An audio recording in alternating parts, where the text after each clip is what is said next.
Minister. Thank you, Mr. Speaker. Can I first of all join you and the whole House in commending Sammy Woodhouse? It is, I think we all recognise across this House that for too long it has been difficult for rape victims to speak out. I hope that now, following her example, others will recognise that they will be heard and that proper action will be taken. Mr. Speaker, this morning I had meetings with ministerial colleagues and others. In addition to my duties in this House, I shall have further such meetings later today. Mr. Philip Dunn. Speaker, could I echo yours and the Prime Minister's comments in respect of Sammy Woodhouse from these backbenches? Does my right honourable friend believe that today's announcement of the UK life sciences sector's significant investment to work alongside the NHS using genomics and AI to help diagnose major diseases early shows that world-class life sciences companies, such as Agilent in my constituency, will continue to invest in the UK to help the NHS improve patient outcomes post-Brexit? Well, the Prime Minister. Can I say to my honourable friend that this investment is indeed a significant one. £1 billion investment. It will deliver a state-of-the-art research and development facility in the UK. It will support 650 jobs. It's absolutely right that this does show the opportunities available to the UK post-Brexit. It also shows the advantage of our industrial strategy, with AI right at the heart of that, and recognising the importance of AI in the health sector in the future. This is a very significant investment. It will support jobs in the UK. It will support other employment in the UK and our economy in the future. Mr. Jeremy Corbyn. Thank you, Mr. Speaker, and I join yourself and the Prime Minister in welcoming Sammy Woodhouse to Parliament today, and it's a typical act of your generosity to refer to her in the gallery today so that others may be emboldened to deal with the horrors of the rape crisis that we face. Mr. Speaker, I'd also like to express our sympathies to the family of Luke Griffin from Merseyside, who was killed in Kabul last week alongside 5 fellow G4S workers who were Afghan nationals. Luke had previously served in the 16th Regiment of the Royal Artillery. Mr. Speaker, while we debate the critical issue of Brexit, we must not neglect the crisis facing millions of people across our country.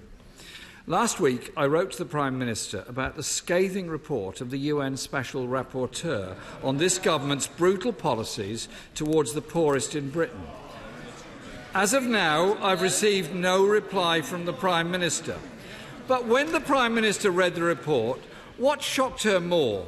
Was it the words the UN used, or was it the shocking reality of rising poverty in Britain? Prime Minister.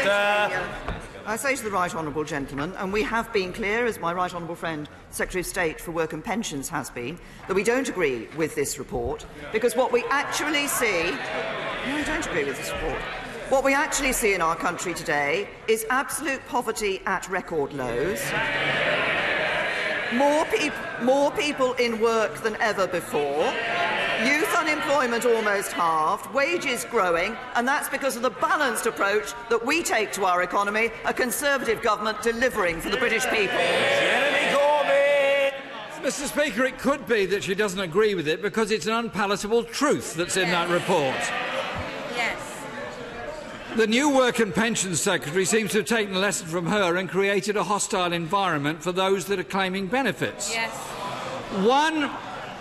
One of the government's policies that's causing the greatest anxiety and poverty is universal credit. Absolutely. The UN rapporteur, Professor Alston, said it was fast falling into universal discredit. Yeah. When will the Prime Minister demonstrate some of her professed concern about burning injustices and halt the rollout of universal credit?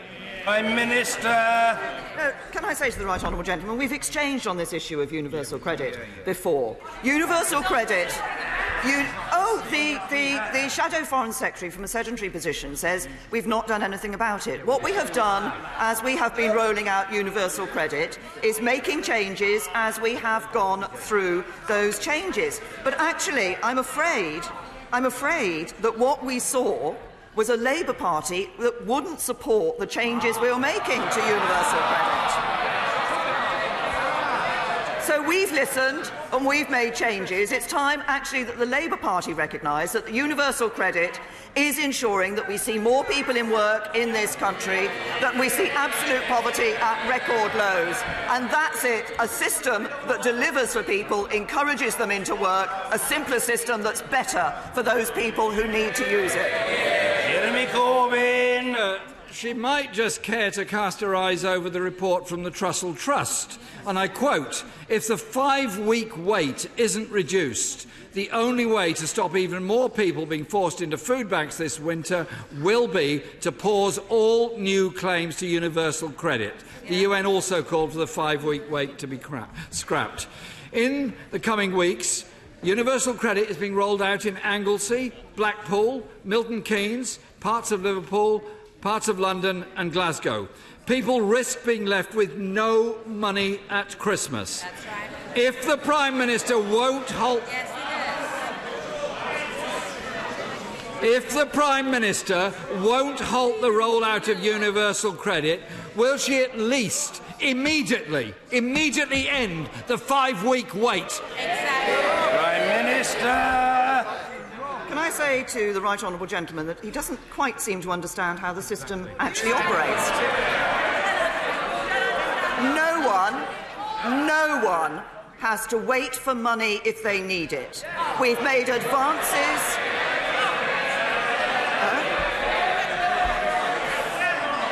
We scrapped. We're less than a third of the way through, and already there's too much noise on both sides of the House. Members must calm themselves. The questions will be heard, however long it takes, and the same is true of the replies. Please try to get used to that. The Prime Minister. No one needs to wait for their money if they need it. We have made it easier for people to get advances. We've ensured they can get 100% of their first month's payment up front. And we've already scrapped the 7-day waiting period. And as I repeat, what happened when we scrapped the 7-day waiting period? Labour voted against it. Jeremy Corbyn. Mr. Speaker, it's a loan that's offered for some people. And the Trussell Trust has pointed out that food banks... The Trussell Trust has also pointed out that food banks face record demand this December. I just gently say to her and the members behind her, food banks are not just a photo opportunity for Conservative MPs. Who themselves, all of whom supported the cuts in benefit that have led to the poverty in this country. Yesterday, the Joseph Rowntree Foundation research found, and I quote, in-work poverty was rising faster than the overall employment rate due to chronic low pay and insecure work. The United Kingdom has the weakest wage growth of all G20 nations. Living standards have fallen for the majority of people. What is so wrong with our economy that our pay growth is so much worse than each of the other nations in the G20? Prime Minister. The right honourable gentleman, that we now see wages growing faster than they have for nearly a decade. We see employment at record levels. But what the right honourable gentleman wants to do, he talks about scrapping universal credit. What he wants to do is to go back to square one. That means going back to a system that left 1.4 million people spending most of a decade trapped on benefits. It left people paying an effective tax rate of 90%, and it cost every household an extra £3,000 a year. As ever with Labour, it was ordinary working people who paid the price. Mr. Speaker, the Chief Economist of the Bank of England describes the last decade as a lost decade for wages. And, well, the Prime Minister might laugh at this. It's the reality of people's lives. It's the reality. Order.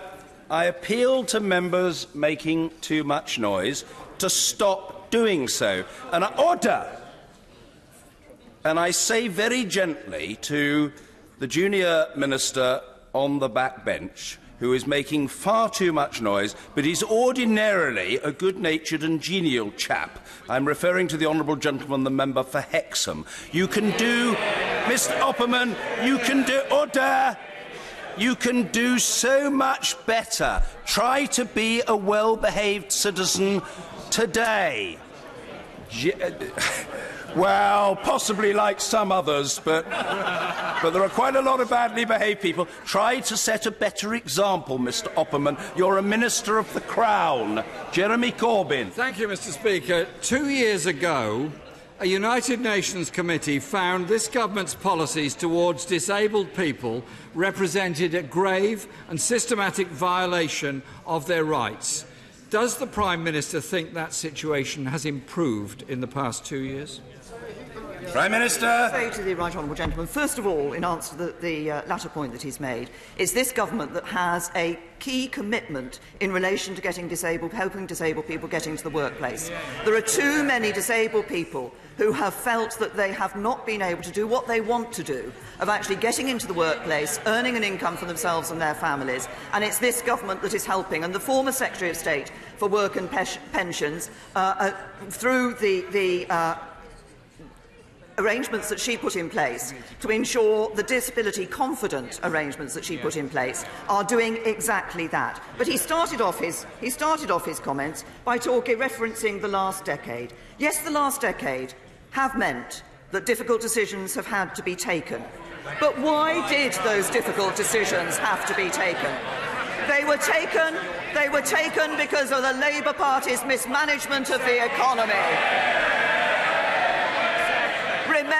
Remember the letter from the Right Honourable Member for Birmingham Hodge Hill. Under Labour, there is no money left. Jeremy Corbyn. Mr. Speaker, when I hear a Prime Minister talking about difficult decisions, what always happens afterwards in these contexts is the poorest lose out in our society. 4.3 million disabled people are now in poverty. 50,000 were hit by appalling cuts to the employment support allowance benefit alone last year. This government labelled disabled people scroungers. It called those unable to work skivers. It created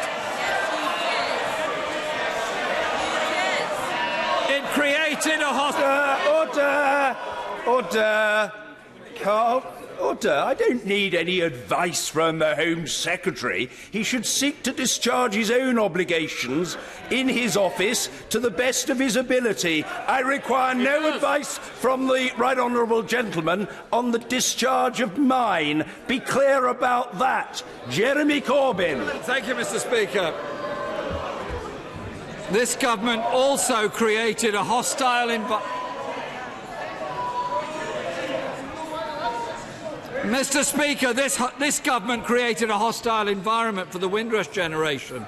When the UN rapporteur said British compassion for those who are suffering has been replaced by a punitive, mean-spirited and callous approach, he couldn't have summed up this contemptible government any better. Yeah. Child poverty is rising.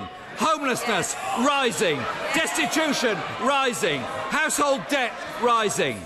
When will the Prime Minister turn her warm words into action, end the benefit freeze, repeal the bedroom tax, scrap the two-child cap and halt the rollout of universal credit? Prime Minister! The Right Honourable Gentleman referred to the poorest losing out. I'll tell him when the poorest lose out. It's when a Labour government comes in.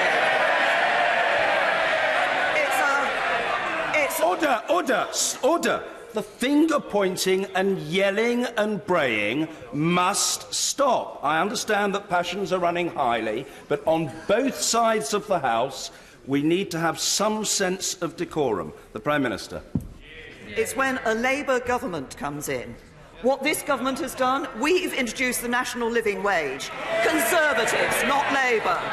We've taken millions of people out of paying tax altogether. Conservatives, not Labour. under this government, 3.3 million jobs have been created. Every Labour government leaves office with unemployment higher than when it went into office.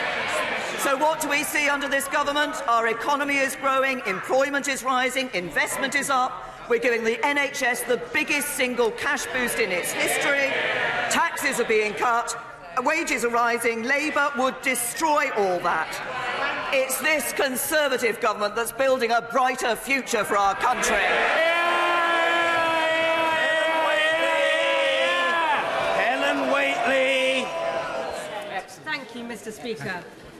As my right honourable friend knows, none of us look forward to a smear test, but it can make the difference between life and death. Worryingly, nearly a third of women are missing out on cervical screening. Can I ask my right honourable friend what steps she and her government are taking to make sure more women get tested and don't suffer the terrible consequences of picking up cancer too late? Well, can I Prime say, Minister. my friend, I'm grateful to her for raising what is an important point, and we do recognise that we need to do more to encourage women to undertake cervical screening tests.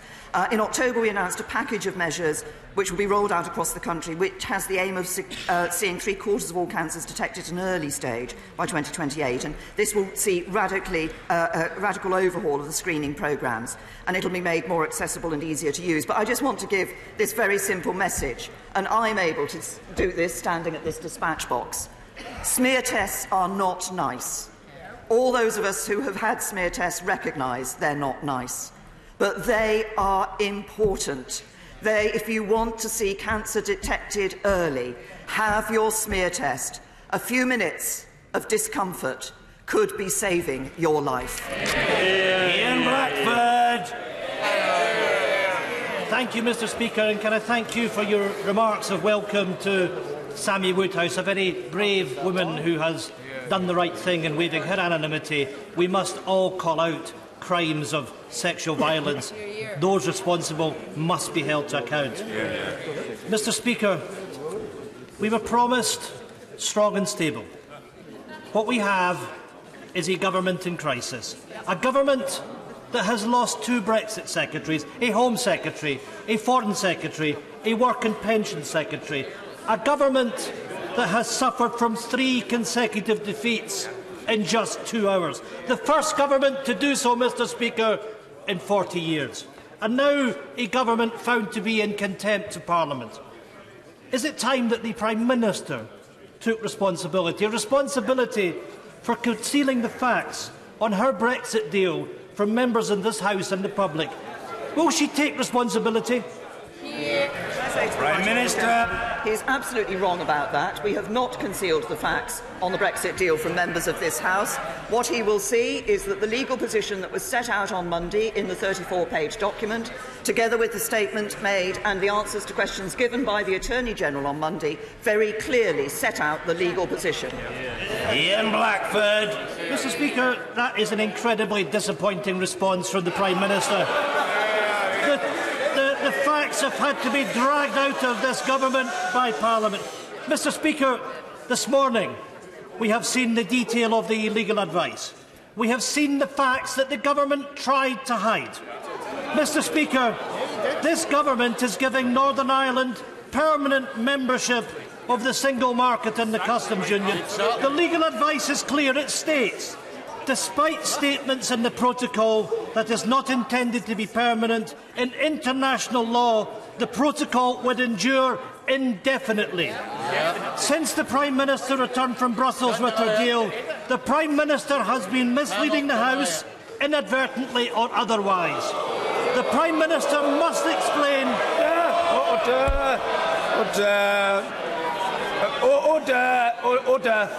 Order. There can be no suggestion of otherwise. The Right Honourable Gentleman must make it clear that there is no suggestion that the government is misleading the House deliberately. There can be no question of that. If the Right Honourable Gentleman wants to use the word inadvertently, which people do now and again, he can, but there must be no ambiguity on the point. And I ask the Right Honourable Gentleman to clarify that matter and to order. No, I don't need any advice from anyone. I know exactly what I'm doing, and the Right Honourable Gentleman must comply. Mr. Ian Blackford. Mr. Speaker, I did use the word inadvertently, and I repeat it. Since the Prime Minister has returned from Brussels with her deal, the Prime Minister has been misleading the House, perhaps inadvertently. The Prime Minister...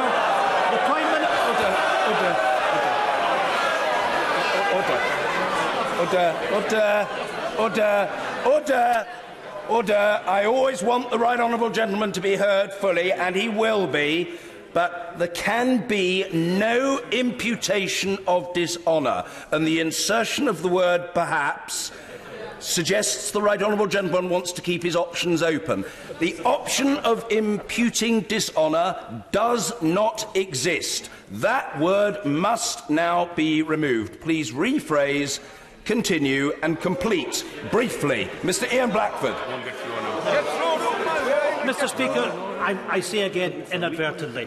Mr. Speaker, the Prime Minister must explain. The Prime Minister must explain why she continues to deny Scotland the rights and opportunities that her deal offers to other parts of the United Kingdom. Minister. I say to the right honourable gentleman that I think what he will see, if he makes a careful analysis of the statement that the Attorney-General made and his answer to questions on Monday, and of the legal position that was set out by the government, in many ways unprecedented that the government actually published such a 34-page document, he will see that the advice that he is holding in his left hand has no difference from the statement that was given. Indeed, I might take up the personal challenge from the right honourable gentleman. I have myself said on the floor of this House that there is indeed no unilateral right to pull out of the backstop. What I have also said is it is not the intention of either party that the backstop should A, be used in the first place, or should B, if it is used, should be anything other than temporary. And he finishes off by saying once again that he wants to look to what Scotland should have from the deal. We are leaving the European Union as the whole United Kingdom. We will negotiate as the whole United Kingdom. For the interests of Scotland, remaining in the internal market of the United Kingdom is the most important economic interest. And for the interest of Scotland coming out of the common fisheries policy, which is in our deal and our policy and not his. Gordon Henderson. Mr. Speaker, my local authority, Swale Borough Council, is being asked to find land for thousands more homes, and my constituents in Sittingbourne and Sheppey are not happy. Over the past 20 years, we've seen large-scale housing developments that have transformed our area. We feel we've already accepted more than our fair share of new housing. So will my right honourable friend, the Prime Minister, urge her ministers to take steps to reduce the housing targets being imposed on Swale? Prime Minister. Can I say to my honourable friend, I absolutely recognise the concern that he raises and the fact that often people are concerned when they see proposals for new development in their areas. But we do need to build the homes that the country needs so that everyone can afford a decent, safe place to call their own, and we need to help more people onto the housing ladder.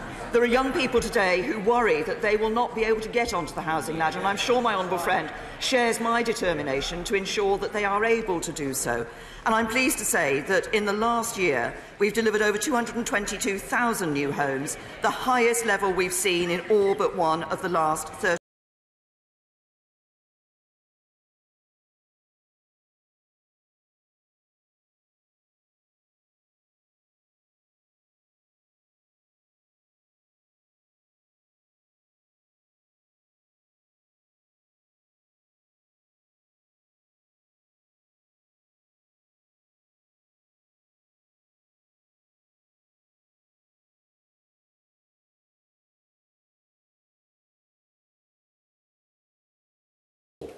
and to fall further when the impact of ending freedom of movement is factored in. This Prime Minister continues to pretend ending free movement is a good thing. It is a bad thing.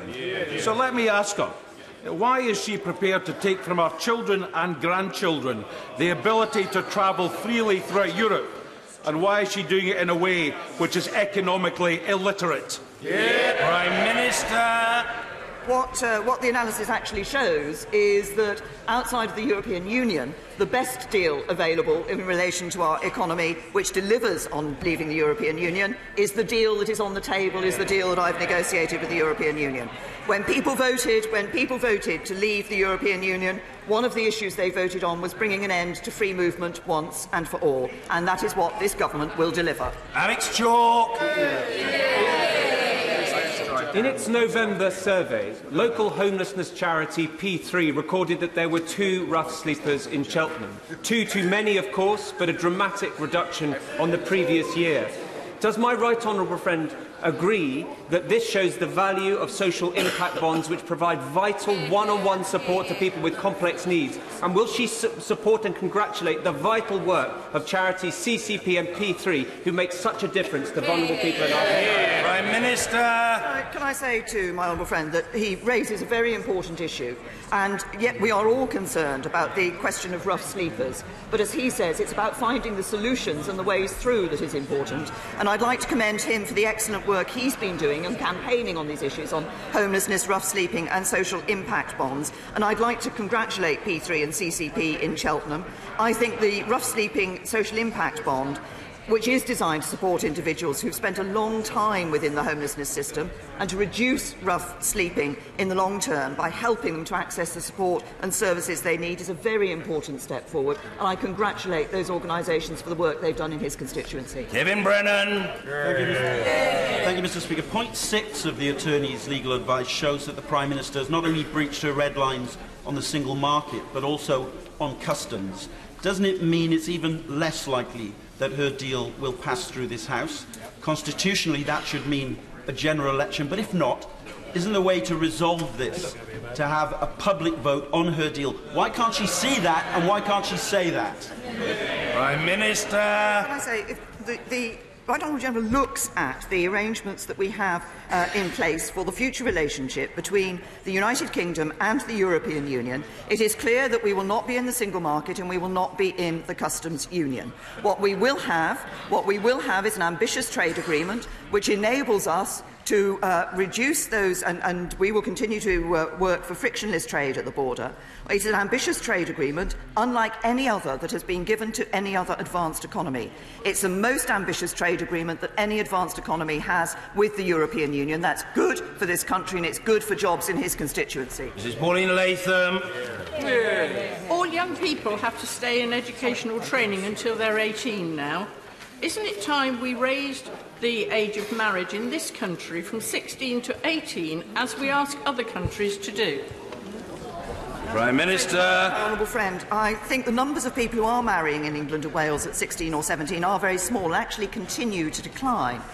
We've not seen any evidence of failings in the existing protections for people to marry in England and Wales at 16 or 18 with the appropriate consents, but we do continue to keep this under review. And my noble friend, the Baroness Williams, said back in September that we will look at whether there's any link between parents giving consent when girls are aged 16 or 17 and instances of forced marriage, if that is one of the concerns, that may be one of the concerns behind the point that my honourable friend is making. So we will specifically look at that issue. McGovern. Thank you, Mr. Speaker. In March 2017, the Prime Minister knows that New Ferry in my constituency was devastated by a huge explosion and many people injured. I raised this with her at Prime Minister's questions, and Mr. Speaker, she said that the community would get support to recover. After 18 months of struggling, her Secretary of State has now written to me to say that New Ferry will get no such support from her government. So was I wrong, Mr. Speaker, to take her at her word?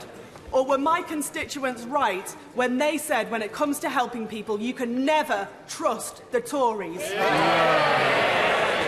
Prime Minister. I say to the honourable lady, I think she knows of incidents when people have been able in her region to trust the Tories. And she knows what... Let's look at the explosion in New Ferry. It was clearly devastating. It clearly impacted both residents and businesses, and I did, as she said, made a commitment to look at it. Now, I will look at the letter that she has received from the Secretary of State, because my understanding was that MHCLG, the Ministry, was encouraging Wirral Council to apply for a range of funding streams, including various sums of money that would have been available, and that they had asked Homes England to work with the Council and had made on their regeneration plans and had made money available in response to that. But I will certainly look at the letter she refers to. Charles Walker. Mr. Speaker, I do rise from the naughty corner, so I might need your protection. Mr. Speaker, can I thank my right honourable friend for her determined campaigning in the area of mental health, both as Home Secretary and now as Prime Minister. And will she join me in congratulating Sir Simon Wesley, who has just done a review of the Mental Health Act? His findings will be published tomorrow. Sir Simon conducted this review with great good humour, with compassion and dignity. And even though this House is so divided on so many issues, it should be united on this report. Prime Minister. Can I say to my honourable friend, I think he's absolutely right. I hope that this issue of mental health and how we look at the Mental Health Act is an important question that will unite people across this House with a recognition that we have been right to have this review. And I'm certainly happy to congratulate Professor Sir Simon Wesley on the work that he's done. He's engaged with a wide range and a large number of service users and their families, as well as health organisations and professionals, to help shape his recommendations. I certainly look forward to reading them, and we will obviously commit as a government to come forward with legislation in due course. This is an important area. We should all get behind this, because we need to ensure that we are delivering for those people in our country who do suffer from mental health problems. Jamie Stone. Mr. Speaker, as the Dounreay nuclear site in my constituency continues to decommission, the issue of high-quality replacement jobs is hugely important. In fact, it's crucial. Therefore, I welcome Her Majesty's Government's decision to locate the UK's first vertical take-off rocket launch site in the north of my constituency. I give credit where it is due, Mr. Speaker. Will the Prime Minister ensure that the maximum number of jobs arising from this site will be located locally in North Southend and Caithness and not somewhere much further south? Can I say to the honourable gentleman, I thank him for his remarks about the government's decision. This is an exciting opportunity for the United Kingdom to be taking a leading role in the new commercial space age. And obviously he's referenced the new Spaceport and the ambition that we have there. I understand that following a positive report by the local Crofters Association, Highlands and Islands Enterprise is moving ahead with their plans, which could create 40 skilled jobs locally in spaceport construction and operation. And I recognise the importance of the skilled jobs that he's talking about locally. I think this is a real opportunity for his constituency, but it's also an opportunity for the UK to be at the leading edge of this technology. Sir William Cash. Thank you, Mr. Speaker. The motion that was passed yesterday relating to the Attorney-General related to the whole of the agreement, not just to the question to which the letter which we've now had published relates, which is exclusively the protocol on Ireland and Northern Ireland. Mr. Speaker, surely, given the fact that under the Ministerial Code it states the law officers must be consulted in good time before the government is committed to critical decisions involving legal considerations, and the Attorney-General states that the international agreement is binding on the United Kingdom and the EU, why is it that we have not had an opinion on matters such as the control over laws, ECJ jurisdiction, the incompatibility of the agreement with the repeal of the 72 Act, and matters of seminal importance to deciding this question? Prime Minister. To the honourable gentleman, that I suggest he looks at the remarks that were made in this chamber yesterday following the government's announcement that it would indeed be publishing this final advice that was given by the Attorney-General, which was asked for. He has referred once again to the issue of the repeal of the 1972 European Communities Act.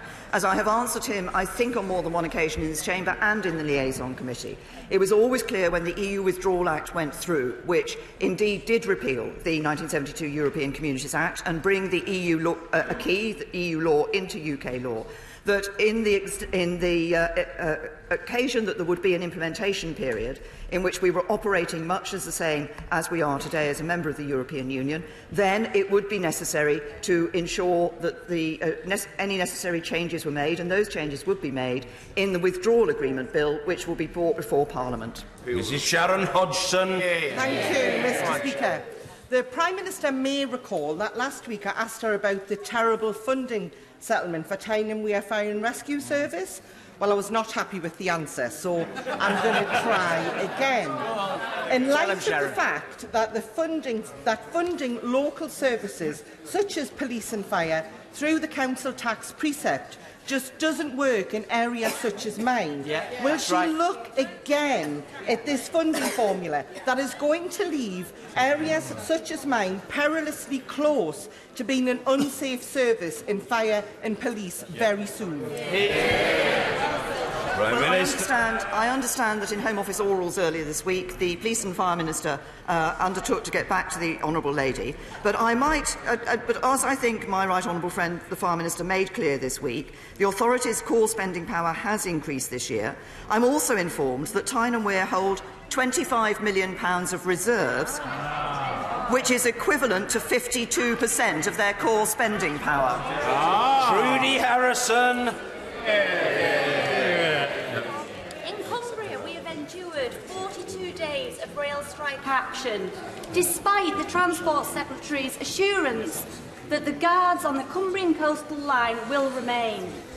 Will my right honourable friend, the Prime Minister, condemn the actions of RMT, which have left vulnerable people without public transport and businesses suffering in the run-up to Christmas? Well, can I say to my honourable friend that I do indeed condemn the action that has been taken by RMT, which, as she says, is leading to people and businesses suffering as a result.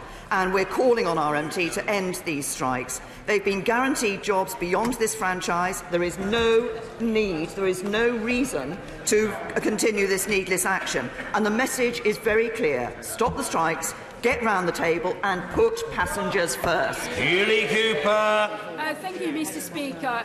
Ofsted report that 1.3 million children with special educational needs are not getting those needs met in school, and over 2,000 children on EHC plans in 2018 received no support whatsoever. Ambitious for Autism report that there's been an increase of 60% over the last 4 years in autistic children being excluded from school. Today, can I ask the Prime Minister to please look beyond those figures to the children affected and the distress that they and their parents are experiencing? And will she agree with me that this is a national scandal that needs to be addressed with the utmost urgency? Can I say to the Honourable Lady, every child deserves the right education. Every child deserves the right education for them. And we are working to drive up the quality for children with special educational needs and those with disabilities as well. And we've taken a number of steps. We've introduced a new inspections framework, more focused on local area strengths and weaknesses, and we're working to spread best practice. There are some areas where this is dealt with in a better way than in others. And when used properly, the education, health and care plans do ensure support is tailored to the needs of children, and families are put at the heart of the process, and more money is going in this year towards children with special educational needs. But I recognise that often there are parents of children with special educational needs who feel that they are constantly having to beat their head against the bureaucracy that they come up with in order to ensure that they get the right support for their children. We're committed to ensuring that we are delivering for children, and we're delivering for quality education that is right for children with special educational needs. Thank you very much, Mr Speaker. I know how much the Prime Minister likes to get out on the doorsteps of her constituency every time she's able to, as I do. Does she, like me, find that people are raising with her the issue of potholes on a regular basis? Yes. And does she, like me, welcome the fact that we are spending £6.7 million? What happens in my constituency as well? I want to hear about the pothole situation. In Redditch and elsewhere, absolutely. Rachel McLean. Thank you, Mr Speaker. The roads in Redditch are excellent on the whole, but we are very pleased to be awarded £6.7 million worth of funding across Worcestershire in the recent budget. How quickly does the Prime Minister think this money will be spent fixing our roads? Prime Minister! Can I say to my honourable friend, she does indeed raise an important issue. Potholes and local services and issues that matter for people on a day-to-day basis are those that are raised on the doorstep. And my understanding is that the money is available and it should be being spent now. Joanna Cherry. Thank you, Mr. Speaker. In the Scottish case, which has established that Article 50, or the Prime Minister's Article 50 notice, can indeed be revoked, the UK Government has lost 3 times, in the Supreme Court of Scotland, in the UK Supreme Court, and yesterday in the Advocate General's opinion in the Court of Justice of the European Union. Can the Prime Minister tell us why she has put so much public money and so much energy into depriving this Parliament of legal certainty about the options which will be open to it when her deal is voted down next week? Can I say to the honourable lady that this is an issue on which both the UK Government and actually the European Commission felt that it was right that this issue be tested. We will not revoke Article 50. That is clear. The Government will not revoke Article 50. And I think everybody in this House needs to understand what the judgment of the Advocate General, which, if past experience is anything to go by, the Court will go with, but it still hasn't come to its final decision. But if the advice of the Advocate General is, if his determination does go ahead, what it says is that it is possible for a country unilaterally to revoke Article 50, but that isn't about extending Article 50. It's about making sure that we don't leave the European Union. That's what that judgment is about. We will not revoke Article 50. The British people voted to leave the European Union, and we will be leaving. All Scully. Thank you, Mr. Speaker. A number of members of this House and members of the public are still concerned that we may risk being in an extended, if not permanent, backstop situation or customs territory. Can my right honourable friend explain why, in her opinion, the European Union won't want this to exist and that they will negotiate in good faith for an extensive free trade agreement? Minister. Well, my honourable friend is absolutely right. I recognise there are concerns about the backstop, but it is indeed the case that it is not attractive for the European Union to have the United Kingdom in the backstop for a number of reasons. First of all, because in that backstop we will be making no financial obligation to the European Union.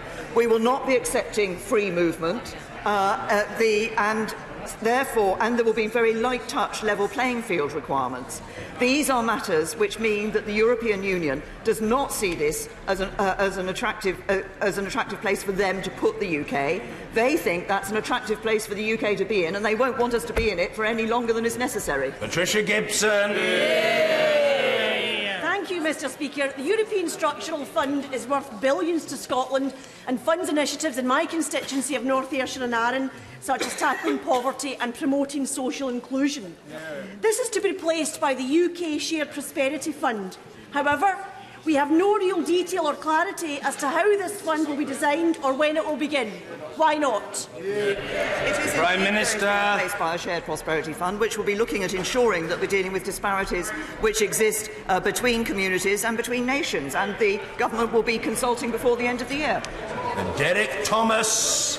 Mr. Speaker, next week will be the first opportunity for MPs to vote on the withdrawal agreement, and I was glad to have the opportunity to speak to the debate last night. Should the withdrawal agreement not secure the support of Parliament, can my friend the Prime Minister assure this House and my constituents that Her Majesty's Government will seek early dialogue with negotiators in Brussels to seek to address the genuine concerns of MPs across the House? Prime Minister. My honourable friend, I believe that the deal we have negotiated is a good deal. I recognise that concerns have been raised, particularly around the backstop, and that is an issue which, as I said yesterday in my speech in the debate, I'm continuing to listen to colleagues on that and considering the way forward. Nick Smith. Mr. Speaker, one of my constituents has lost thousands of pounds from his British Steel pension as he was preyed upon by a rogue financial advisor. It's happened to hundreds of others across the country. The Financial Conduct Authority doesn't have the teeth to sort this out. I think ripping off pensioners is criminal. Does the Prime Minister agree? Prime Prime Minister. Can I say to the honourable gentleman that I'm very sorry to hear of the case of his constituent in relation to his pension and the actions of that financial advisor, and I will ensure that the Treasury look at this issue of the Financial Conduct Authority in these sorts of cases. Vicky Ford. Mr. Speaker, our country's children are our country's future, and yesterday Ofsted reported that 95% of early years providers are now ranked good or outstanding, up from 74% 6 years ago. So will the Prime Minister join me in thanking all those who work in early years organisations for giving our children the very best start in their lives? Prime Minister.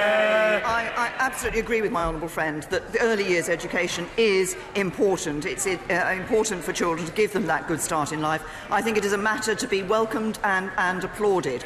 The fact that we now have 95% of those providers ranked children in good or outstanding provision of early years, and we should thank all those who are working in early years provision for the excellent work they're doing for our children and their future. Gregory Campbell. Thank you, Mr. Speaker. This morning's legal advice refers to the backstop as permanent arrangement and will endure indefinitely, a repeat of previous assertions that were made. Does the Prime Minister agree at this last moment that the entire premise of the backstop has been based on a false assertion? It is a practical, physical, political impossibility under any circumstances for a hard border to emerge on the island of Ireland. Why has she allowed that to be used as a negotiating ploy by the EU against the United Kingdom? Prime Minister. Honourable gentlemen, this is not a negotiating ploy by the European Union against the UK. What it is our commitment as a UK government to the people of Northern Ireland. He says that the political assertion that there will be no hard border is sufficient to give people reassurance for the future. I say no. What people want to know is that arrangements will be in place. It doesn't have to be the backstop. The future relationship will deal with this. The extension of the implementation period could deal with the temporary period. Alternative arrangements could deal with it. But people need to know. People need to know it is beyond a political assertion that there is that commitment there to the people of Northern Ireland to ensure that we have no hard border. Blackman. Mr. Speaker, yesterday London students heard from the renowned Holocaust survivor Hannah Lewis. She described the horrors of Europe's darkest hour. And as we celebrate the festival of Hanukkah, does my right honourable friend agree with me? There could be no better place for the National Holocaust Memorial and Learning Centre that alongside this Palace of Westminster as a permanent memorial to the horrors of the ultimate of anti-Semitism. Prime Minister. Can I commend Hannah for the contribution that she is making and has made over the years in bringing home to people the absolute horrors of the Holocaust. Can I commend the work of the Holocaust Education Trust, which I think does important work up and down our country. But I absolutely agree with my honourable friend. I think there is no better place for the Holocaust Memorial and Learning Centre to be than right next to our Parliament. And what is important is that this is not just a memorial, it is a learning centre. It will be about educating young people and others about the horrors of man's inhumanity to man. Liz Saville-Roberts. Diolch yn fawr, and I would like to take the opportunity to express my respect to Sammy Woodhouse for her courage as well. Yesterday, the National Assembly of Wales became the first Parliament on the British Isles to reject the Prime Minister's deal. What's clear, Mr. Speaker, is it won't be the last. Wales has seen through how she is intent on inflicting GBH, her government's Brexit harm, on our nation. Beset on all sides, will the Prime Minister come to her senses and rule out a no-deal scenario before this House forces her to do so? If the Honourable Lady is concerned about the possible effects of a no-deal scenario, the only way to ensure that there is not a no-deal scenario is to accept a deal scenario and accept the deal that's on the table. Thank you very much, Mr. Speaker. Prime Minister, the legal witch hunting of military veterans, which is something I've been raising with you, I think, for around a year now, is getting worse. The latest victim is David Griffin, a 77-year-old former Royal Marine, who is being reinvestigated for an incident that took place in Northern Ireland 45 years ago, and for which he was thoroughly cleared at the time. And they knew where to find him, Prime Minister, because he is an in-pensioner at the Royal Hospital in Chelsea. How is it we live in a country where alleged IRA terrorists are given letters of comfort and we go after Chelsea pensioners instead? Prime Minister, this nonsense must stop. Please, please do something about it. Can I say to my right honourable friend, obviously he raises a particular case which will have touched everybody across this House, but he also raises the contrast of the treatment of veterans with terrorists. Around 3,500 people were killed in the Troubles. 90% of those were murdered by terrorists. And many of these cases require further investigations, including actually the deaths of hundreds of members of the security forces. What we have done is committed to establishing new mechanisms for dealing with this in a balanced and proportionate way. We are concerned that what we see at the moment is a situation where there has been, I believe, a disproportionate emphasis on those who are either serving military or indeed police officers at the time. I want to ensure that the terrorists are investigated, and we continue to look at this question. We've consulted on it. We'll be responding to that consultation. I recognise the strength of feeling from my right honourable friend and others in relation to this issue, and the government will be responding in due course. Thank you. Finally, Louise Haigh. Thank you very much, Mr. Speaker. I know the whole House is inspired by the bravery of Sammy Woodhouse in speaking out so that we can drive real change, and horrified by the news that the man who raped Sammy and is serving a 35-year prison sentence was encouraged to seek access to her child through the family courts. Does the Prime Minister agree that no man who has fathered a child through rape should have parental rights? Yes. And will she seek to amend the legislation through the Courts and Tribunal Bill when it comes back to this House so that men who have fathered children through rape cannot weaponise the courts to access children and re-traumatise their victims all over again? Well, this is obviously a very distressing case, and I'm sure, as has just been heard, the concerns of the whole House rest with Sammy Woodhouse and rest with what has happened in this case. And as the facts have been reported, I'm sure all of us consider it absolutely extraordinary that this should have happened in the first place. What is important is that the Ministry of Justice and other departments are urgently looking and working with local authorities on the issues that are raised in this case to ensure that there is a process in place in future that does protect children and the child and mothers from harm. I understand the Honourable Lady has met my Honourable friend, the Parliamentary Under Secretary at the Ministry of Justice, and I would urge her to continue engaging with the Ministry of Justice on this very important issue. Thank you. Order. Yes. We will come to the Right Honourable Lady and her point of order ere long, but I think that she should have an attentive audience. An attentive audience, and that might not be possible if there's too much noise. So we'll just give it a moment, and then we'll hear the Right Honourable Lady. So, thank you, Mark. Point of order, Anna Soubry. Is it in order that when you quite properly point out a citizen of this country who has done a remarkably courageous thing like Sammy Woodhouse, we all want to support her and we all want to applaud. But the only reason on these benches there wasn't applause, and there was applause as well in the public gallery, is because of the conventions of the House.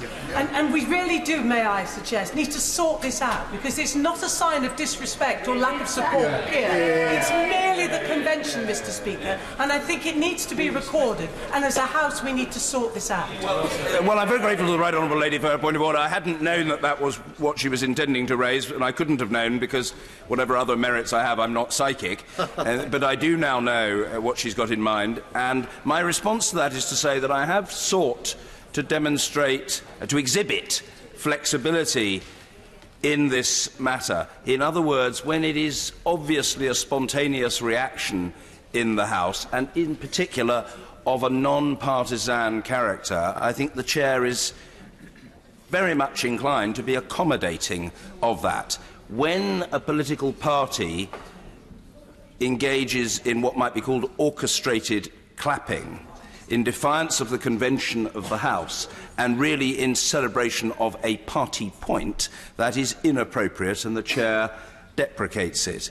I think it would have been different in this situation. So this Speaker, who has not exactly been a slave to convention, I think the Right Honourable Lady will agree, all sorts of conventions have been adjusted and situations evolve in accordance with changing mores within the House. This Speaker would seek to be flexible. I think the Right Honourable Lady has registered the fact that members on the government benches wish to extend a very warm welcome to Sammy Woodhouse, as did people on the opposition benches. I think that feeling, as far as I can tell, was universally exhibited across the House.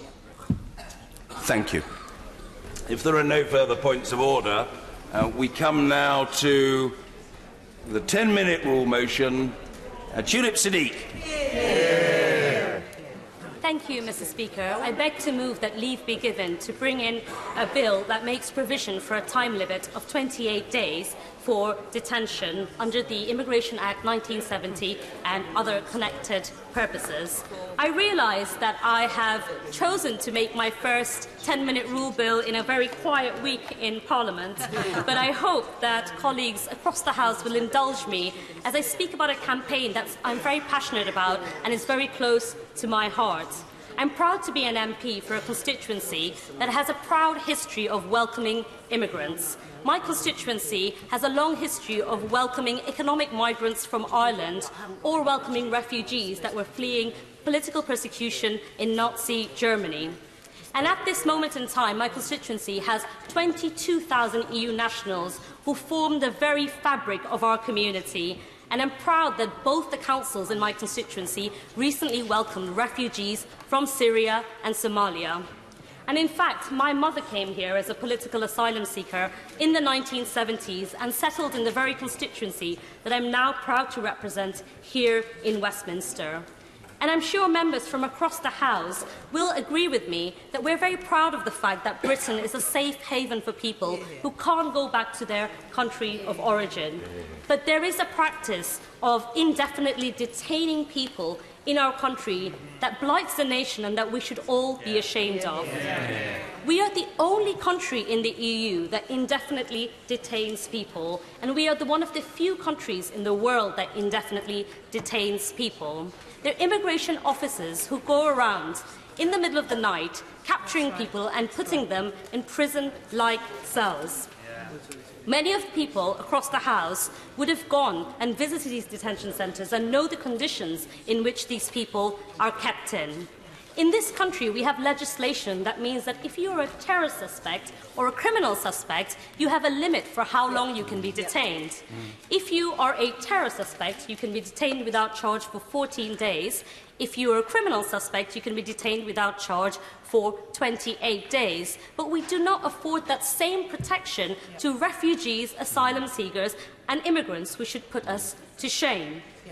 And the people who are detained, they range from nurses to doctors to teachers to students. Some of them have no criminal convictions before and have come here to seek economic opportunity. Some of them are former offenders who've served their term and then have come here to make a life for themselves anew. They're people who've come here because they've gone through insufferable trauma at their country of origin and have come here because it's a safe haven for them. Many are men, some are women, some are children. But above all, they are human, and detaining them indefinitely is a blight on their human rights of freedom. People across the House who have gone to detention centres will know what these detention centres are like.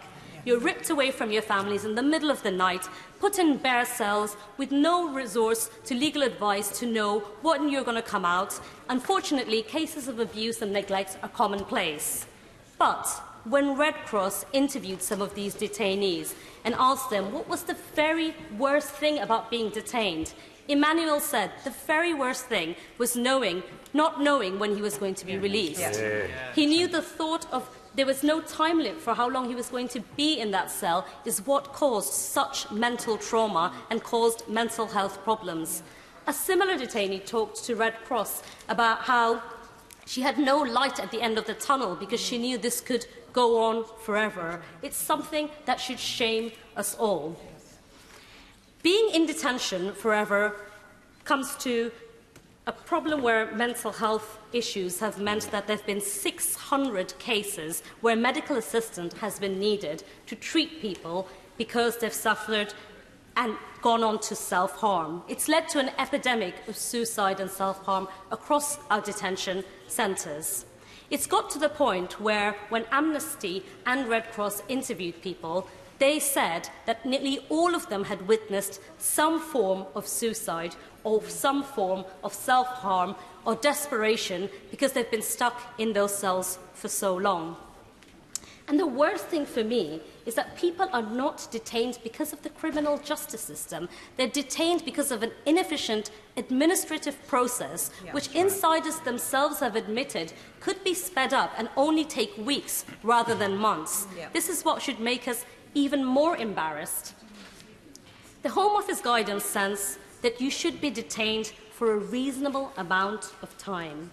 I would like to ask the House, at what point does the House think it's reasonable to detain someone for over 2 years, which is what happens on a regular basis? Or the fact that 1/5 of detainees spend time in cells for over 2 months at a time. At what point does that become reasonable or unreasonable? When this has been talked about, whether we should have a 28-day limit, a lot of people have objected. For those who object and are not taken in by my arguments about it being cruel or inhumane, let's think about the cost and how inefficient the system actually is. The system at the moment is wholly insufficient for our time, but also hugely costly. Let the House just reflect on these figures, Mr. Speaker. It costs £86 a day for someone to be detained. In a year, it costs £34,000 for everyone that is detained at the moment. And Matrix evidence said that if we actually imposed a time limit and got people out when they were meant to be out, we would be saving £344 million in cost savings over a 5-year period. So for those of those members who are not being taken in by the emotional argument, think about the amount of money that could be saved if we actually had a proper time limit on detention. Furthermore, the policy at the moment seems to be detain first, ask questions later. Perhaps if we had a time limit, then the immigration officers who go